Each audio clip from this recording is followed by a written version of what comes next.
Всем мира, друзья! Сегодня речь о Казанском ханстве и двух претендентах на ханский престол – Алга.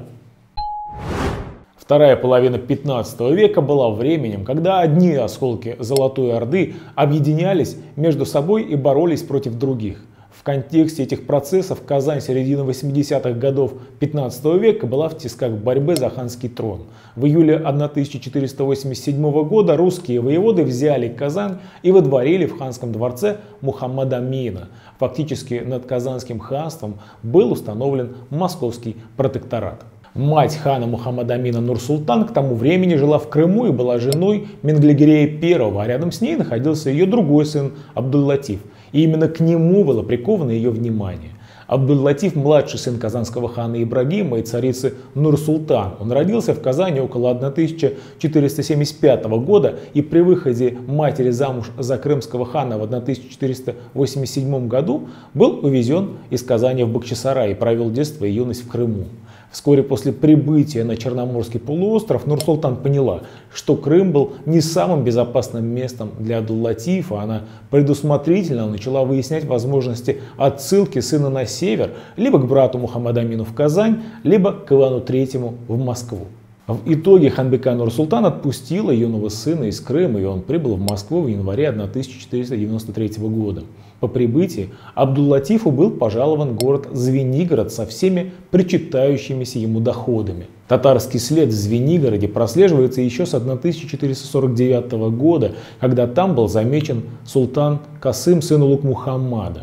Первым татарским владетелем Звенигорода был Абдул-Латиф, который правил им около 5 лет. Несколько лет спустя, во время бурных событий 1496-97 годов, двое братьев вновь оказались в фокусе московско-крымских отношений. Нур-Султан и Менглигерей получили известие, что султан Мамук, джучид шибанитской ветви, базирующийся в Западной Сибири, атаковал Казань, сместил Мухаммада Амина и взошел на казанский трон. Мухаммад Амин бежал в Москву с женой и верными ему князьями. В отчаянии родители смещенного хана обратились к Ивану III за подробностями и попросили его присмотреть за сыном. Казанская знать с помощью московского великого князя изгнала Мамука из города и отправила его обратно в Сибирь. И в апреле 1497 года родной брат Мухаммада Амина Абдул-Латиф был послан в Казань. До 1502 года именно он являлся казанским ханом. С 1502 года двое братьев вновь оказались в водовороте московско-крымских контактов. Как и ранее, причиной была политическая неурядица в Казани, но на этот раз вследствие этих событий политические отношения между Крымом и Москвой ухудшились надолго. Особой надобности в поддержании партнерских отношений между Крымом и Москвой после 1502 года, когда была разбита Большая Орда, уже не было. Ликвидация Большой Орды и усиление московского государства привели к изменению конфигурации союзов в степи. Крымское ханство объединилось с Великим княжеством Литовским против московского государства. Прелюдией к тяжелым временам стало недовольство Абдул-Латифом великим московским князем. И как итог, хан был смещен с ханского трона в Казани.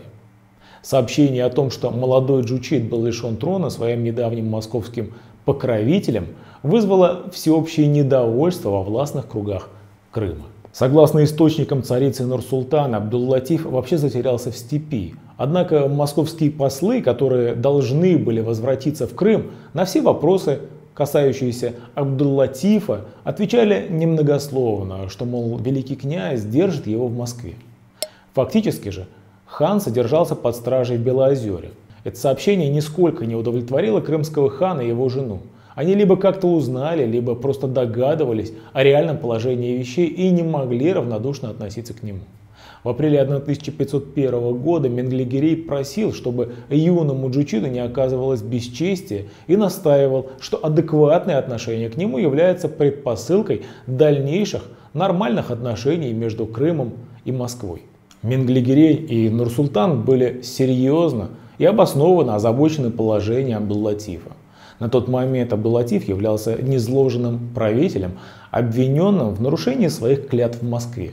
Крымцы, вероятно, быстро вспомнили о жестких наказаниях Москвы для тех джучитов, которые ранее нарушали свои обязательства по отношению к великому князю и после этого попадали в его руки. Крымские родственники Абдул-Латифа агрессивно настаивали на полной его реабилитации. Это означало, что он должен был либо получить земельные владения в Москве, либо быть отпущен в Крым. Ответ великого князя на эти вопросы сильно отличался от его прежней дипломатической практики. Вместо задержек, увиливаний и полумер великий князь ответил довольно жестко и потребовал прекратить вмешиваться в отношения Москвы с Абдул-Латифом. Резкий отказ великого князя спровоцировал не менее резкое возражение со стороны Менглигерея. Если Иван не сделает Абдул-Латифа снова своим сыном, хан разорвет свой союз с Москвой. Перед лицом повторяющихся протестов в Крыму Москва перешла на более примирительный тон, сделав серию уступок на протяжении последних 5 лет. В 1504 или 1505 году Абдул-Латиф был освобожден из-под стражи в Белоозере и получил разрешение прибыть в Москву. Его поселили в Кремле на особом подворье, и он содержался на положении почетного пленника. Вскоре его матери Нур-Султан было разрешено посетить Москву. В итоге в конце 1508 года преемник Ивана III, его сын Василий III, согласился на прощение Абдул-Латифа и вновь подтвердил официальные отношения с заблудшим джучитом. Данный акт включал в себя возобновление образных родственных связей с Абдул-Латифом и его наделение московской территории, где он и его родственники могли бы поселиться. Церемония и документация, сопровождавшие прощение хана, была весьма детальная. Делегация крымских послов высокого ранга прибыла в Москву для проведения переговоров по поводу условий реабилитации Абдул-Латифа. Возникла проблема, касающаяся территории, которую получит Абдул-Латиф в управлении и кормлении. Крымцы настаивали на Южной Кашире, московские бояре на территории поближе к Москве. Крымцы также требовали, чтобы великий князь признал хана другом и братом, в то время как еще в 1504 году при жизни Ивана III их требования не простирались далее друга и сына. В итоге московские представители согласились на друга и брата, в то время как крымцы вынуждены были отказаться от притязаний на Каширу. Абдул-Латиф получил Юрьев-Польский с данью со всеми пошлинами. Итак, в декабре 1508 года между Абдул-Латифом и великим князем Василием III было заключено специальное соглашение, которое регулировало отношения между ними и их людьми. Условия этого соглашения весьма показательны, особенно в плане проведения некой условной границы во взаимоотношениях между московскими правителями и их прежними сюзеренами-джучитами. Прежде всего, Абдул-Латиф должен был быть послушен во всем Василию III. Он был обязан проживать строго в месте, предоставленном ему великим князем. Он не мог ссылаться с какими-либо внешними силами и устно, ни письменно, без разрешения великого князя. При получении корреспонденции от внешней стороны он был обязан сообщать обо всем Василию III незамедлительно. Запрет внешнеполитических контактов – один из важнейших ограничительных пунктов договора для татарского хана. Джучит также не мог покидать Юрьев без разрешения великого князя. Абдул-Латиф должен был участвовать в военных кампаниях своего сюзерена. Когда все нюансы были оговорены, официальная церемония клятвоприношения была проведена в Кремле. Несмотря на то, что договор был весьма детальным, и обе стороны клялись в том, что он будет долгоиграющим, он не продлился более 4 лет, а сам Абдул-Латиф пробыл в Юрьеве около 3,5 лет. В дальнейшем Абдул-Латифа все же перемещают из небольшого Юрьева в Каширов, о чем в свое время ходатайствовал Менглигерей. В мае 1512 года в атмосфере напряженных дипломатических отношений между государствами Крым предпринял поход против Москвы. Это привело к финальному разрыву отношений между ней и Бахчисараем, отношений, которые выстраивались столь длительное время. Москва обвинила Абдул-Латифа в соучастии. Статус и влиятельные крымские родственники не спасали Чингизида от суровых жизненных коллизий. где зачастую он был далеко не самой главной действующей силой. В течение последующих 5 лет было сделано еще несколько запросов, касающихся Абдул-Латифа. И даже атаманский посол, посетивший Москву в феврале 1512 года, просил о его возвращении в Крым. После смерти Менгле-Гирея в 15 году его сын и преемник Мухаммад-Гирей, сын Менгле-Гирея, делал попытки обновить отношения с Москвой, в том числе он просил об отпуске Абдул-Латифа в Крым. Мотивы для этого были сугубо личные.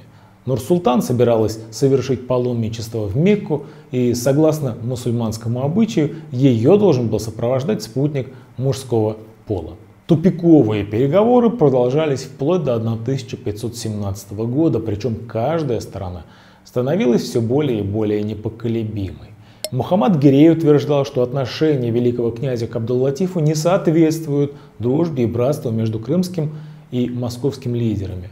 Василий же опасался того, что, окажись Абдул-Латиф в Крыму, он мог бы, припомнив старые обиды великому князю, совершать регулярные набеги на южные пограничные районы Московии. Мухаммад-Гирей же уверял великого князя, что он не намерен держать Абдул-Латифа у себя в Крыму, а собирается послать его за море. Здесь, очевидно, имелись в виду атаманские земли. К осени 1517 года компромисс был наконец достигнут. Вместо того, чтобы ехать в Крым, либо оставаться в Москве, Абдул-Латиф должен был быть послан в Казань к Мухаммад-Амину. Казанский хан был тяжело болен, что остро поставило вопрос о престолонаследии. Все заинтересованные партии – Москва, Крым и сторонники Мухаммад-Амина в Казани – нормально отнеслись к прибытию явного претендента на престол при живом хане. Пока шли окончательные приготовления между сторонами, Василий III согласился на прощение Абдул-Латифа и отослал его в ноябре 1516 года в Каширу. Она была дана ему со всеми властями, с селами и со всеми пошлинами. Однако судьба распорядилась так, что Абдул-Латиф больше никогда не увидел Казань.